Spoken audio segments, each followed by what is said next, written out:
Hello everyone, कैसे हो यार आप सब लोग। उम्मीद है कि अपने घर पर सब अच्छे होंगे। तो इसी उम्मीद के साथ आपके लिए लेके आए हैं एक उम्मीद सीरीज, जिसके अंदर हम पढ़ने वाले हैं क्लास 11th और 12th की संपूर्ण फिजिक्स, जिसमें आपको इस प्रकार के पीडीएफ नोट्स से पढ़ाया जाएगा, जिससे आप अपने घर पे आराम से नोट्स भी बना सकते हो। और साथ में आपको बहुत सारे न्यूमेरिकल, यानी यूँ कह सकते हैं 11th 12th JEE नीट के लेवल तक की हम यहाँ पर थ्योरी और न्यूमेरिकल करने वाले हैं। तो चलिए आज हम स्टार्ट करते हैं क्लास 12th की फिजिक्स, जिसमें आपने थंबनेल में देख लिया होगा वो टॉपिक हम पढ़ने वाले हैं। तो चलिए यहाँ पर शुरू करते हैं चैप्टर नंबर 1 की बात। तो आपका चैप्टर नंबर 1 है इलेक्ट्रिक चार्ज एंड फील्ड, विद्युत आवेश एवं क्षेत्र, जिसके अंदर हम आवेश पढ़ेंगे। इसके बाद इलेक्ट्रिक फील्ड पढ़ेंगे, जिसमें कूलम्ब्स लॉ भी पढ़ेंगे। और इसके बाद हम गाउस नियम और गाउस नियम के बहुत सारे अनुप्रयोग भी हमें पढ़ने वाले हैं। तो चलिए हम शुरू करते हैं। सबसे पहले बात करते हैं कि आवेश क्या होता है, चार्ज क्या होता है। तो देखिए, आपने दैनिक जीवन में बहुत सारे ऐसे उदाहरण देखे होंगे, जैसे कि बिजली का चमकना आकाश में आपने देखा होगा। और सर्दियों में आपने देखा होगा रेशमी कपड़ों के अंदर चट चट की ध्वनि आपको सुनती होगी, मतलब चिंगारी उपड़ती आपने देखा होगा। या फिर आपने जब छोटी क्लासों में थे तब आपने किया होगा ऐसे प्रैक्टिकल कि आपने अपने स्केल जो होती है वो बालों पे रगड़ के छोटे छोटे कागज़ के टुकड़ों को चिपका लेते हैं आप। या फिर हम कह सकते हैं कि अगर आप दौड़ते हुए आते हो तो अचानक यदि आप किसी लोहे की वस्तु को छूते हो, या फिर आप किसी कोई भी चालक है वस्तु को छूते हो, या फिर आप ऐसे आपने महसूस किया होगा कभी कि आप दौड़ते हुए आते हो और किसी गाड़ी का फाटक यदि आप खोलने की कोशिश करते हो तो आप झटका महसूस होता है। ये सारी की सारी चीज़ें किस कारण हो रही हैं? ये सारे के सारे जो फिनोमिना है, ये घटनाएं हैं, ये चार्ज की वजह से हो रही है, आवेश की वजह से हो रही है। यानी हम आवेश किसको कहेंगे? आवेश किसी पदार्थ का वह गुण है, किसी पदार्थ की प्रॉपर्टी है, जिसके कारण पदार्थ में इलेक्ट्रिक यानी विद्युत और चुंबक के गुण उत्पन्न हो जाते हैं। यदि किसी पदार्थ पर आवेश आ जाता है, हम उसको आवेशित कब कहेंगे? जब वो वस्तु या तो विद्युत की तरह या फिर वो चुंबक की तरह व्यवहार करे, यानी उसमें वो गुण उत्पन्न हो जाएं, तो वो क्या कहलाता है? आपका आवेश कहलाता है, चार्ज कहलाता है। क्लियर? जैसे उदाहरण देखिए, स्केल को आप सूखे बालों से घर्षण करवाने पर स्केल द्वारा कागज़ के टुकड़ों को अपनी ओर आकर्षित करना क्या है? ये घटनाएं हो रही किस कारण हो रही है? आवेश के कारण, चार्ज के कारण। तो चलिए बात करते हैं आवेश के प्रकार के बारे में आगे। तो आपने सुना होगा, पढ़ा होगा कि आवेश को हम नॉर्मली दो प्रकार से पढ़ते हैं। एक आवेश होता है आपका पॉजिटिव और एक आवेश होता है दूसरा आपका नेगेटिव। यानी आवेश दो प्रकार के होते हैं, पॉजिटिव और नेगेटिव।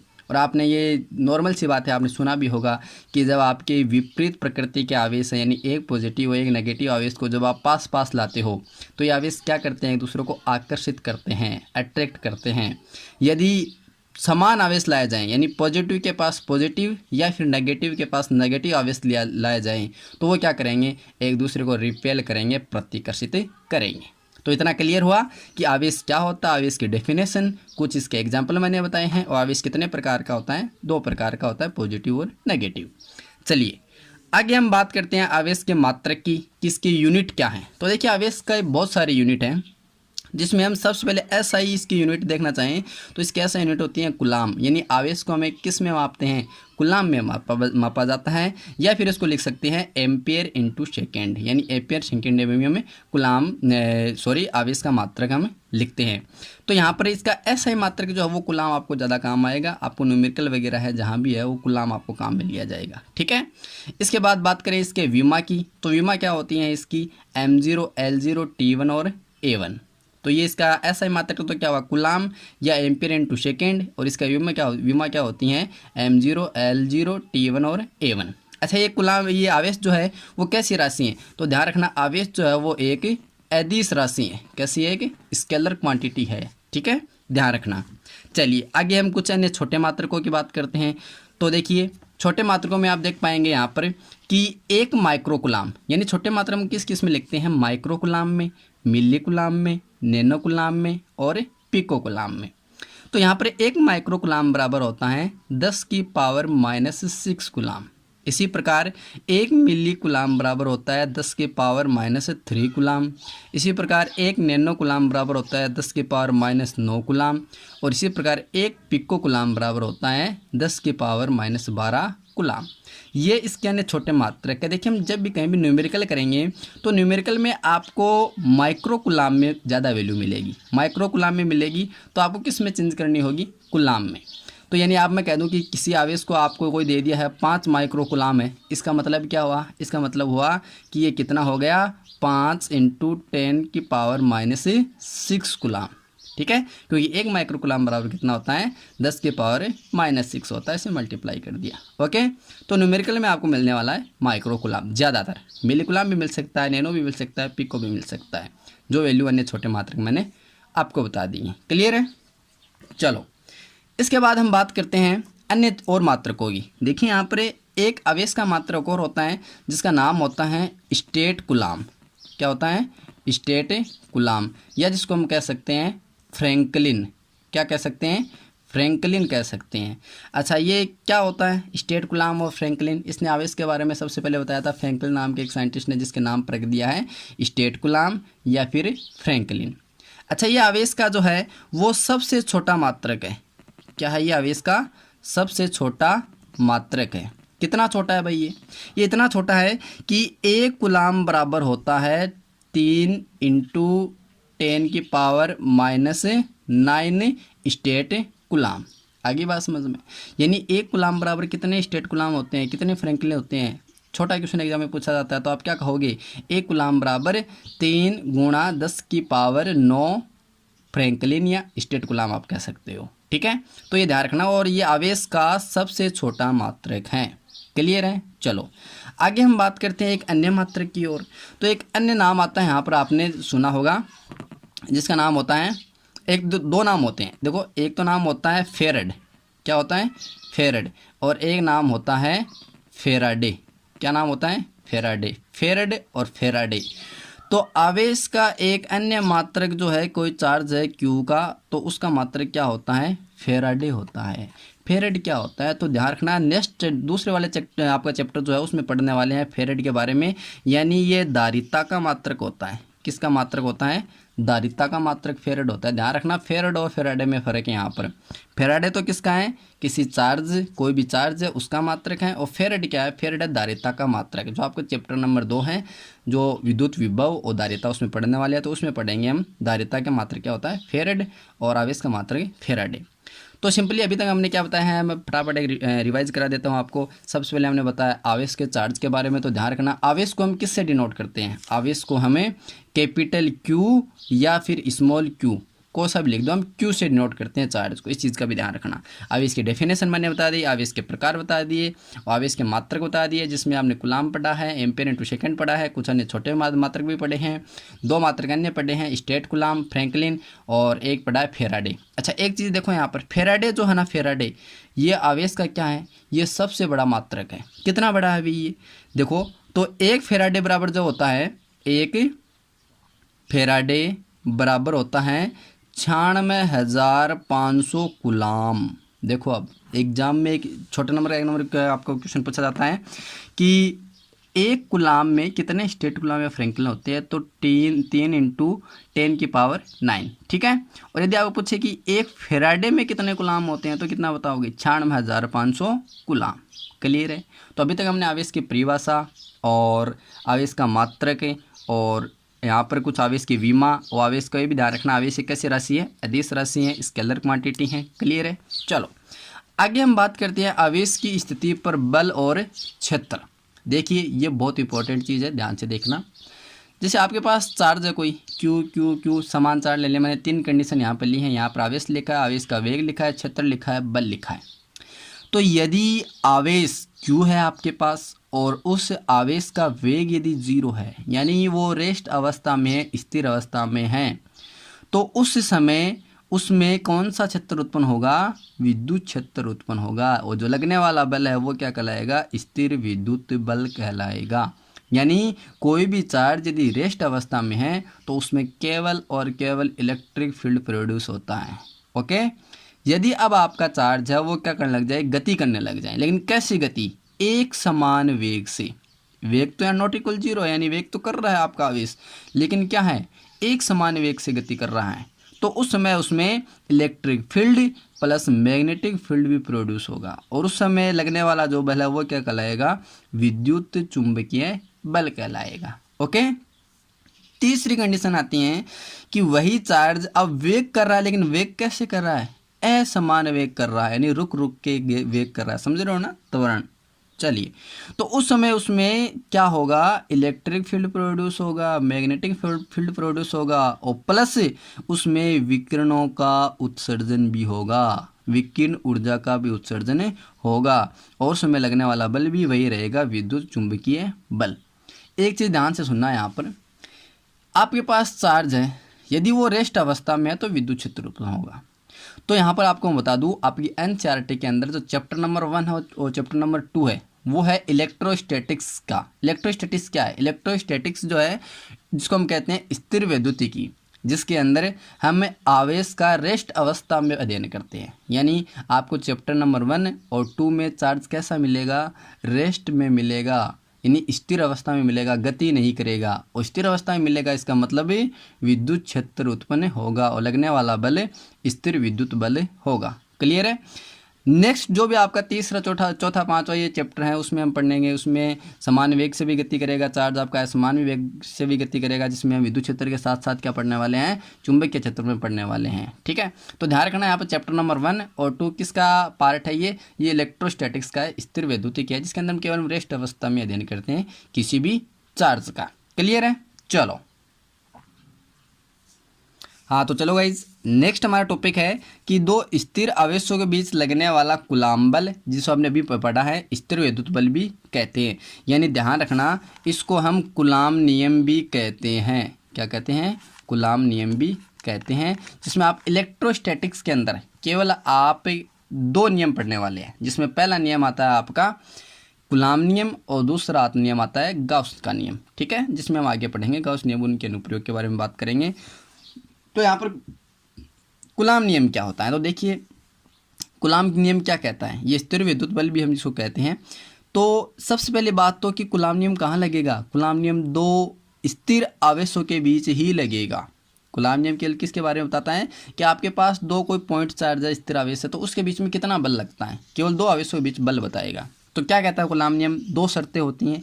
पहला कहती है नियम कहता है ये कि निर्वात में स्थित 2 स्थिर आवेशों के, कहाँ रखे गए हैं ये चार्ज, आपके पास निर्वात में रखे गए हैं, वैक्यूम में रखे गए हैं, स्थित 2 स्थिर आवेशों के बीच जो लगने वाला कूलाम बल है वो दोनों आवेशों के गुणनफल के क्या होता है, समानुपाती होता है। यानी मान लेते हैं कि आपके पास वैक्यूम में कोई निर्वात में जो चार्ज है, एक Q1 चार्ज है और ये दूसरा Q2 चार्ज है, तो इसके बीच की दूरी क्या है, R है। तो अब इन दोनों चार्ज कैसे भी हो सकते हैं, यदि मैंने बताया था कि यदि ये दोनों समान प्रकृति के हैं, नहीं पॉजिटिव पॉजिटिव है फिर नेगेटिव नेगेटिव हैं, तो इनके बीच कैसा लगेगा बल, प्रतिकर्षण बल लगेगा। यदि ये दोनों विपरीत प्रकृति के हैं तो आकर्षण बल लगेगा। क्लियर है। तो यहाँ पर देखिए इनके बीच की डिस्टेंस R है और वैक्यूम में रखे गए चार्ज 1 Q1 और Q2, तो इनके बीच लगने वाला बल क्या होगा, उनके बीच लगने वाला जो बल है वो इन आवेशों के गुणनफल के समानुपाती होता है। यानी हम सिंपली लिख सकते हैं कि F समानुपाती Q1 इंटू Q2, इसको देते हैं इक्वेशन नंबर 1। यानी पहली बात क्या की आपने ध्यान से देखा है कि गुणनफल के समानुपाती होता है इन चार्जों के। दूसरी बात क्या कहता है कि दोनों आवेशों के बीच लगने वाला जो कूलाम बल है वो दोनों आवेशों के बीच की दूरी के वर्ग के व्युत्क्रमानुपाती होता है। बीच की डिस्टेंस क्या मानी है हमने, R, तो R के वर्ग, ये देखिए R के वर्ग के व्युत्क्रमानुपाती होता है। यानी हम सिंपली लिख सकते हैं कि F समानुपाती 1/r²। ओके, इसको देते हैं हम इक्वेशन नंबर 2। इक्वेशन 1 व 2 को देखिए, जो यहाँ पर ये वैल्यू है Q1 इंटू Q2 और ये है 1/r², ये दोनों किसके समानुपाती है, ये है दोनों फोर्स के बल के। तो समीकरण 1 व 2 से हम क्या लिख सकते हैं, तो समीकरण 1 व 2 से हम लिख सकते हैं कि F समानुपाती Q1 इंटू Q2 और अपॉन में r²। ओके, और जब यहाँ पर ये समानुपाती का निशान हटाएंगे तो एक कांस्टेंट लिखेंगे, एक नियतांक लिखेंगे K, तो हमारा फॉर्मूला हो जाएगा F equals to K Q1 Q2 upon r², और ये क्या कहलाता है, हमारा कूलाम नियम कहलाता है। यानी कोई भी निर्वात में दो आवेश रखे गए हैं उनके बीच कितना बल लगता है। तो कूलाम नियम ध्यान से देखना, यहाँ पर कूलाम नियम की कुछ सीमाएं पढ़ेंगे हम लास्ट में, उसकी क्या कमियां हैं। तो कूलाम नियम जो है वो बताता है कि आपके आवेश क्या होने चाहिए, रेस्ट अवस्था में होना चाहिए, स्थिर होने चाहिए, वो गति नहीं करनी चाहिए। दूसरी बात कूलाम नियम है वो 10⁻⁻15 मीटर इतने यदि दो आवेश नज़दीक रखे गए हैं तो उनके बारे में लगने वाला बल नहीं बताता है। क्यों? क्योंकि ये आकार किसका होता है, ये होता है न्यूक्लियस का, नाभिक का होता है, ठीक है। तो ये नाभिक का होता है।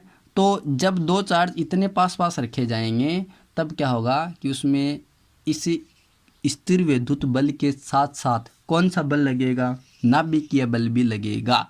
तो ये कुछ सीमाएं, इसके बारे में हम आगे डिस्कस करेंगे। तो ये F बराबर क्या हो गया, KQ1Q2/R²। क्लियर है। चलो नेक्स्ट बात करते हैं यहाँ पे कि ये यहाँ पर जो आपने कांस्टेंट लिखा है K, समानुपाती का निशान हटाया है। तो K क्या होता है, K होता है आपका समानुपाती नियतांक, जिसे हमें स्थिर विद्युत नियतांक भी कहते हैं। और इस K की वैल्यू क्या होती है, इस K की वैल्यू होती है 1/4πε0 होती है, ठीक है। ये कांस्टेंट राशि है सारी, 4πε0। और इस K की जो वैल्यू है यानी 1/4πε0 की वैल्यू है वो कितनी होती है, 9 × 10⁹ newton metre square upon coulomb square, ठीक है। ये होता है समानुपाती नियतांक K, जिसको हम कहते हैं स्थिर विद्युत नियतांक। क्लियर है। चलिए यहाँ पर जो K की वैल्यू 1/4πε0, इसमें ε0 क्या है, इसमें ε0 कहलाते हैं निर्वात की विद्युतशीलता। ε0 क्या कहलाता है, निर्वात की विद्युतशीलता। यानी यहाँ पर जो ε0 है इसकी वैल्यू क्या होती है, 8.85 × 10⁻⁻12 कूलाम स्क्वायर अपॉन में न्यूटन मीटर स्क्वायर। क्लियर है। तो कूलाम नियम आपने देखा है, कूलाम नियम जो है वो दो बातों पर डिपेंड करता है, एक तो इनके बीच की दूरी के वर्ग के व्युत्क्रमानुपाती होती हैं, और दूसरी बात है और जो चार्ज रखे गए हैं आपके निर्वात में उस चार्ज के दोनों के गुणनफल के समानुपाती होता है क्या, उन दोनों के बीच लगने वाला बल। यानी कूलाम नियम केवल यही बताएगा कि यदि दो चार्ज रेस्ट अवस्था में हैं तो उन रेस्ट अवस्था में चार्ज के बीच में कोई डिस्टेंस मान लो R है, तो उस समय उसमें कितना बल लगेगा, आकर्षण बल भी लग सकता है और प्रतिकर्षण बल भी लग सकता है। तो वो कितना होगा फोर्स से, वो होगा F = KQ1Q2/R²। ठीक है। यहाँ पर K की वैल्यू यदि पुट करेंगे तो हमारा फॉर्मूला क्या हो जाएगा, F = 1/4πε0 × Q1Q2/R²। क्लियर है। चलिए आगे बात करते हैं।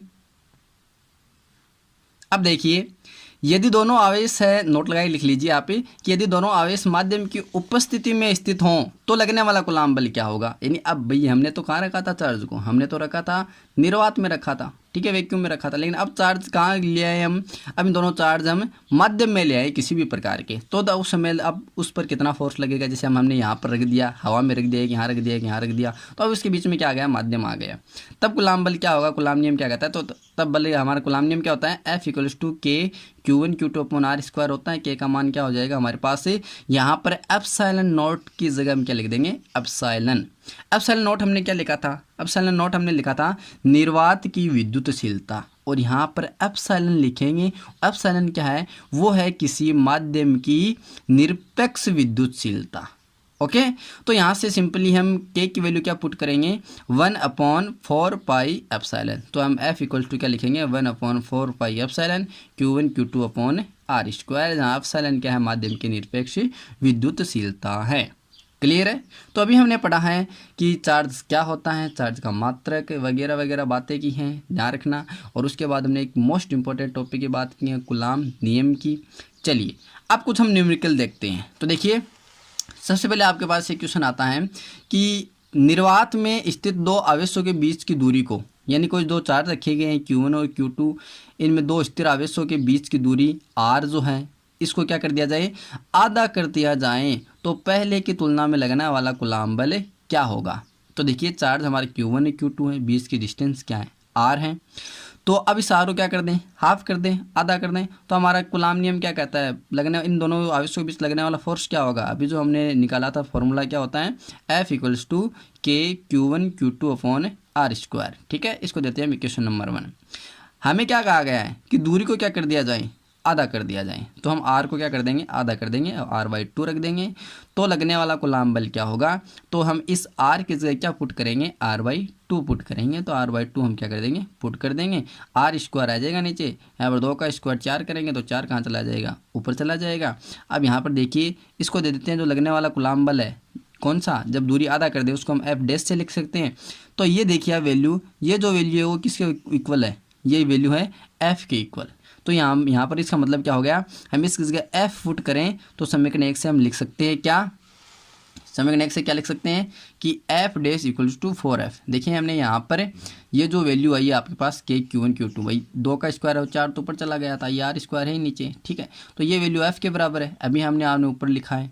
तो ये देखिए अब इसको क्या लिख देंगे F, तो ये F डैश बराबर क्या हो जाएगा 4F। F डैश तो क्या है, F डैश है जब हम डिस्टेंस को क्या कर दिया, आधा कर दिया, क्लियर है। और F क्या है, जो आपको पहले कुलाम लगता था निर्वात में, ठीक है, सॉरी दूरी आपकी R थी तब, वो F है। तो यानी हम कह सकते हैं कि जब दो आवेशों के बीच की दूरी को हम आधा कर दें तो लगने वाला कुलाम बल क्या होगा, F डैश का मान कितना है, पहले वाला बल जो है वो कितना हो जाएगा, 4 गुना हो जाएगा, ठीक है। तो F डैश बराबर क्या लिख सकते हैं 4F। F डैश तो क्या है, दूरी आधा करने पर लगने वाला बल, और F क्या है कि आपकी दूरी जब आधी नहीं की गई थी पहले लगने वाला बल, क्लियर है। चलो नेक्स्ट क्वेश्चन एक और करते हैं। चलिए क्वेश्चन है आपके पास है कि यदि दो आवेशों में से प्रत्येक आवेश को दोगुना कर दिया जाए, यानी आपके पास दो चार्ज हैं, ठीक है, जैसे ये है Q1 Q2, इन दोनों आवेशों को क्या कर दिया जाए, दोगुना कर दिया जाए, यानी 2Q1 लिख दे 2Q2 लिख दे, ठीक है, आएगी बात समझ, दोगुना कर देंगे। और इसके बीच की दूरी को कर दिया जाए, आधा कर दिया जाए, ठीक है, इसके बीच की दूरी को क्या कर दिया जाए, आधा कर दिया जाए। तो आगे क्या कहता है, आधा कर दिया जाए तो इस स्थिति के सापेक्ष लगने वाला कुलाम बल क्या होगा। तो क्वेश्चन समझ में आया। क्वेश्चन है हमारे पास दो चार्ज हैं Q1 Q2, बीच की डिस्टेंस क्या है, R है। तो हमें कहता है कि इन दोनों चार्ज को तो क्या कर दिया जाए, दोगुना कर दिया जाए, और इसकी डिस्टेंस क्या कर दिया जाए, आधी कर दी जाए। तो अब कुलाम बल कितना लगेगा, तो देखिए सूत्र फॉर्मूला क्या होता है हमारा, F equals to K Q1 Q2 upon R square होता है, ओके। अब हमें क्या कहा है कि दोनों आवेश को दोगुना कर दिया जाए, तो Q1 को दोगुना करेंगे तो 2Q1, Q2 को दोगुना करोगे तो 2Q2, R को क्या करना है, आधा करना है, तो R/2 कर देंगे। अब यहाँ पर ये सारे वैल्यू पुट कर दीजिए यहाँ पर Q1 Q2 और R की जगह। तो इस स्थिति में हमारा क्या आएगा, इस स्थिति पर लगने वाला कुलाम बल क्या होगा, F डैश से लिख देंगे इक्वल्स टू K। यहाँ देखिए Q1 की जगह क्या लिखेंगे, 2Q1 लिखेंगे, Q2 की जगह क्या लिखेंगे, 2Q2 लिखेंगे, और R की जगह क्या लिखेंगे, R/2 का होल स्क्वायर लिखेंगे। यहाँ पर देखिए अब 2 को 2 से मल्टीप्लाई किया कितना आया 4, यहाँ 2 का स्क्वायर करेंगे 4 ऊपर जाएगा, 4 को 4 से मल्टीप्लाई कर दो कितना आएगा 16 आएगा। क्या बचा आपके पास बचा K Q1 Q2 अपॉन में R स्क्वायर। और ये आप क्या लिख सकते हो, ये आप लिख सकते हो F, ठीक है, जो हमने शुरुआत में समीकरण नंबर 1 दिया था। तो समीकरण 1 से हम क्या लिख सकते हैं, समीकरण 1 से लिख सकते हैं F dash equals to 16F। यानी अब जो बल लगेगा कब, जब दोनों आवेशों को दोगुना कर दिया जाए और उनके बीच की दूरी को आधा कर दिया जाए, तब लगने वाला बल क्या होगा, तब लगने वाला बल जो है वो पहले की तुलना में 16 गुना होगा, क्लियर है। चलो और न्यूमेरिकल करते हैं हम एक और। अब अगला न्यूमेरिकल क्या है कि यदि आपके पास Q1 और Q2 जो चार्ज हैं वो दोनों कैसे हैं, वो दोनों इक्वल हैं, और Q1 आवेश अपना 75% आवेश किसको दे देता है, Q2 को स्थानांतरित करता है, तो R दूरी पर स्थित इन आवेशों के बीच लगने वाला कुलाम बल कितना होगा। चार्ज दोनों क्या है, इक्वल है, बराबर है, ठीक है।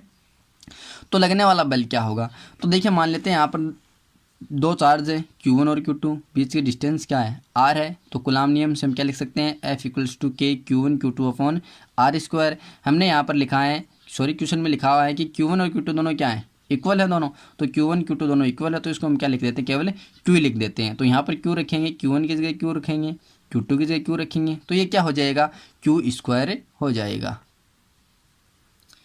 तो यहाँ पर हमने Q1 और Q2 की जगह क्या रखेंगे, Q पुट करेंगे तो यह जाएगा Q स्क्वायर हो जाएगा, यानी F equals to K Q square upon R square हो जाएगा। इसको दे देंगे इक्वेशन नंबर 1, ठीक है। अब हमें क्या कहा गया है कि Q1 आवेश जो अपना 75% जो Q2 को दे देता है।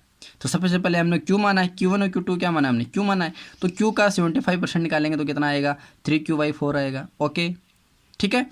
अब यदि Q1 चार्ज है, Q1 देता है, मतलब ये 75% इतना है तो हुआ Q का, तो ये क्या करेगा, Q1 अपने वैसे दे रहा है मतलब माइनस कर देंगे, तो Q माइनस क्या हो जाएगा 3Q/4, तो कितना आएगा Q/4। ये किसका मान है, Q1 का। भाई चार्ज कम हो गया उसका, कितना 3Q/4 कम हो गया, ठीक है। किसको दे देता है, Q2 को दे देता है, तो इसमें क्या कर देंगे, ये ऐड कर देंगे, कितना 75% जो अभी मैंने निकाला है। तो ये क्या आ जाएगा Q + 3Q/4 आ जाएगा, ठीक है। ये कितना आ जाएगा 7Q/4 आ जाएगा। ये किसकी वैल्यू है, Q2 की वैल्यू है। तो हमारा यहाँ पर सूत्र क्या होता है, Q की जगह हमने क्या लिखा था, Q1 Q2 लिखा था ना, उसमें Q1 की वैल्यू क्या पुट करेंगे Q/4 और Q2 की वैल्यू क्या पुट करेंगे यहाँ पर 7Q/4, ठीक है। तो पुट कीजिए, तो एफ डैश लिख देंगे, एफ डैश इक्वल्स टू क्या आ जाएगा कि Q/4 × 7Q/4, ठीक है। ये Q1 की वैल्यू है, Q2 की वैल्यू, ये डिस्टेंस आ रही है आपकी, ठीक है। तो एफ डैश इक्वल्स टू क्या लिख देंगे हम, यहाँ से 7 को 7 से मल्टीप्लाई 4 को 4 से मल्टीप्लाई करेंगे तो ये आ जाएगा 16 और ये आ जाएगा ऊपर 7, तो 7/16 क्या बचेगा Q² अपॉन में R²। अच्छा ये Q² को आप क्या लिख सकते हो, आप लिख सकते हो इसको F लिख सकते हो। तो हम सिंपली हम एफ डैश बराबर क्या लिख देंगे 7F/16, ठीक है। यानी अब जो लगेगा बल कब, जब Q1 Q2 दोनों आवेश बराबर हों और Q1 आवेश जो है वो अपना 75% किसको दे दे, Q2 को दे दे, तो उसमें लगने वाला बल जो है वो क्या होगा, वो पहले वाले बल का 7/16 गुना होगा। क्लियर है। तो ये हमने 3 न्यूमेरिकल किए हैं, कूलाम नियम पर आधारित थे, ठीक है। ओके, तो नेक्स्ट वीडियो में हम बात करेंगे आगे कि कूलाम के नियम का सदिश निरूपण क्या होता है और वगैरह, परावैद्युतांक क्या आता है, डाइलेक्ट्रिक कांस्टेंट क्या होता है, इसके बारे में बहुत सारे हम बात करेंगे। फिलहाल वीडियो लंबा हो रहा है, यहाँ पर लगभग 26 मिनट का हो चुका है। तो फिलहाल आज के वीडियो में इतना ही, मिलते हैं नेक्स्ट वीडियो में। इतने को पढ़िए, नोट्स बनाइए और नेक्स्ट वीडियो भी आप देखते रहिए। आपको एक प्ले लिस्ट मिल जाएगी जिसके अंदर आपको क्रम वाइज एकदम बढ़िया तरीके से लिखे हुए नोट्स आपको मिलेंगे, जो आप घर पर बैठे नोट्स भी बना सकते हो। Okay bye, take care.